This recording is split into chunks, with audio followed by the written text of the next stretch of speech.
संविधान मार्च था जिसको हमने यहाँ तक ले आए थे। इसके लिए लाखों लोगों को लाने की कोई आवश्यकता नहीं थी, ये सिंबॉलिक था, क्योंकि इसमें जो मुद्दे हैं वो संविधान से रिलेटेड है, संविधान से रिलेटेड। और इसीलिए ये संविधान से रिलेटेड होने की वजह से इसको चलाने वाले कौन, फिर इसको लेके आने वाले कौन, तो आप हैं, मैं हूँ, ये सारे लोग हैं, ये भारत के नागरिक हैं, ये भारत के नागरिक संविधान का प्रचार करने वाले लोग हैं आर्टिकल 51A के अनुसार। क्योंकि मैं ये जानबूझकर बता रहा हूँ 51A के सारे लोग जब देखते हैं तो फंडामेंटल राइट्स की बात करते हैं, फंडामेंटल ड्यूटीज भूल जाते हैं हमेशा। तो हमारा जो पूरा ग्रुप है, हमारे साथी है, ये फंडामेंटल ड्यूटीज के ऊपर में भी बहुत सारा काम करते हैं। ये आपको जो दिखाई दे रहा है, ये भारत में पहली बार ऐसा मार्च, संविधान मार्च भारत में पहली बार देख रहे होंगे कि संविधान के लिए कर रहे हैं। और आपको बता दूं, आज का बहुत ही विशेष ऐसा दिन है जो हम ये सिंबॉलिक मार्च लाए हैं। आज ही के दिन यानी 9 दिसंबर 1946 को संविधान कैसा बने, इसके लिए संविधान सभा गठित हुई थी और उसका पहला दिन 9 दिसंबर 1946 था। तो हमने इसीलिए 9 दिसंबर को इसको अरेंज किया और मुद्दे भी वही रखे हमने कि भाई संविधान जो है, संविधान निर्माता है डॉक्टर बाबा साहब अम्बेडकर। 14 अप्रैल की छुट्टी उनकी तब से जितनी सरकारें बनी हैं उन लोगों ने पहले ही डिक्लेयर कर देना चाहिए था। उनको पहले गांधी जयंती की छुट्टी डिक्लेयर्ड है 2 अक्टूबर। हमारा कहना है कि संविधान निर्माता है, 14 अप्रैल की छुट्टी उनके जयंती के उपलक्ष्य में पूरे भारतवर्ष में छुट्टी दी जाए और लोगों को ये कहा जाए कि भाई लोग तो अपने आप करते ही है, बाबा साहब की जयंती अपने आप मनाते ही हैं, तो वह जयंती बड़े ही उत्साह से मनाएंगे। और जब बाबा साहब की जयंती मनाएंगे तो संविधान भी उतनी ताकत से प्रचलित होगा।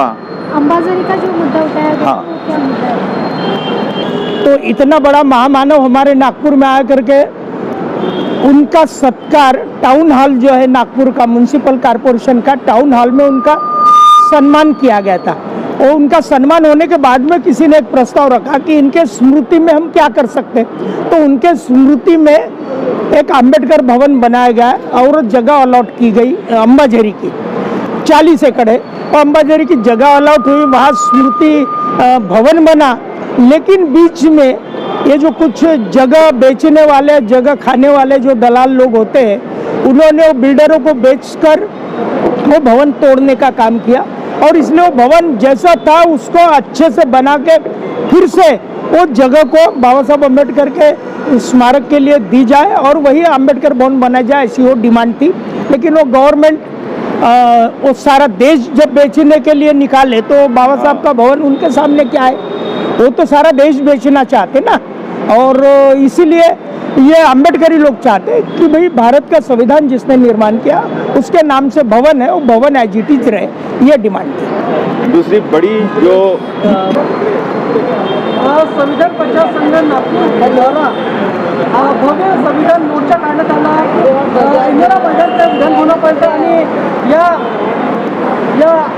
मोर्चाच्या माध्यमातून लोकांपर्यंत आम्ही संसदमध्ये असणाऱ्या सत्तेमध्ये असलेल्या लोकांना मिशन काय म्हटलं त्यांनी? याकरता हा एक मोठा मोर्चा काढण्यात आला, आपल्याकडे मैदान दिलेलं आहे। काय सांगा मॅडम आपण पाहिजे? जय भारतीय, जय संविधान। मिशन भारत ह्या चॅनलचं मी सर्वात प्रथम अभिनंदन करते, प्राध्यापक पुष्पा घोडके। आज ह्या ठिकाणी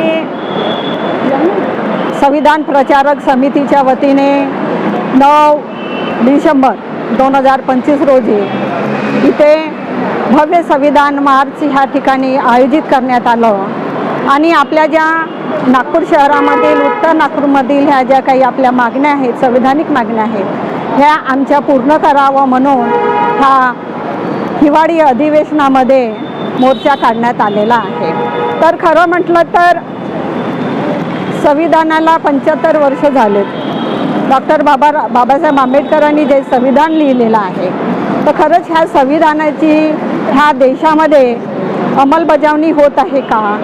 जर अंमलबजावणी जर होत नसेल म्हणून ह्या देशामध्ये हिवाळी अधिवेशनामध्ये आपल्याला मोर्चाचं आयोजन करावं लागत आहे की हा भारत देशामध्ये वर्णव्यवस्था, जातीव्यवस्था असल्यामुळे संपूर्ण आयुष्यभर डॉक्टर बाबासाहेब आंबेडकरांनी अस्पृश्यता निवारण्याकरिता संपूर्ण आयुष्य घालवलेलं. आयुष्य घालवल्याच्या नंतर ह्या देशात जी जातीव्यवस्था होती आणि वर्णव्यवस्था असल्यामुळे डॉक्टर बाबासाहेब आंबेडकरांनी संविधानामध्ये समता, स्वातंत्र्य, बंधुत्व आणि न्याय हे आपल्याला सांगितलेलं आहे की ह्या देशामध्ये समता, बंधुत्व आणि न्याय ह्या माध्यमातून ह्या देशामध्ये सुखशांती नांदावी आणि ह्या समाजाचं कल्याण व्हावं.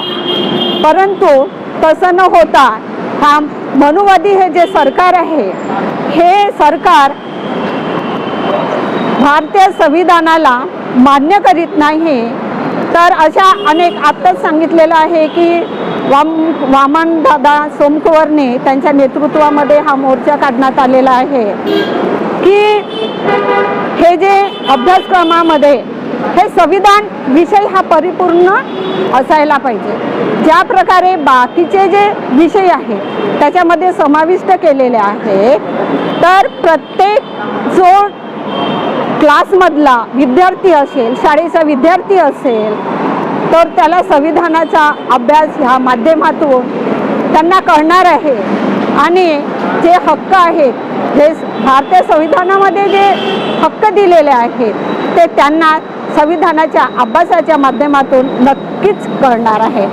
परंतु तसं न होता ह्या देशामध्ये वेगळीच परिस्थिती निर्माण होत आहे आणि ह्या परिस्थितीला कलाटणी देण्यासाठी आपल्याला हा संविधान मार्च याकरिता काढावा लागला आणि नेमकं 9 डिसेंबर 1946ला जे संविधानाविषयी संविधान निर्मितीसाठी पहिली बैठक घेण्यात आली आणि आज हे औचित्य साधूनच हा मार्च काढण्यात आलेला आहे. तर आम्ही हा सरकारला आमची अशी विनंती आहे की हा मार्चच्या माध्यमातून डेप्युटेशनसुद्धा देण्यात आलेला आहे की हा जो देश आहे हा मानवाच्या कल्याणाकरिता आहे, लोकांच्या सुखासाठी आहे, हिताकरिता आहे. त्यांचं हित साधण्याकरिता त्यांनी संविधानाचा योग्य पद्धतीने अंमलबजावणी करावी अशी आमची मागणी आहे आणि त्याकरिता आम्ही इथे मार्च काढण्यात आलेला आहे आणि त्यांना डेप्युटेशनसुद्धा देण्यात आलेलं आहे. या ठिकाणी एवढंच बोलते आणि इथंच थांबते. जय संविधान, जय भारत.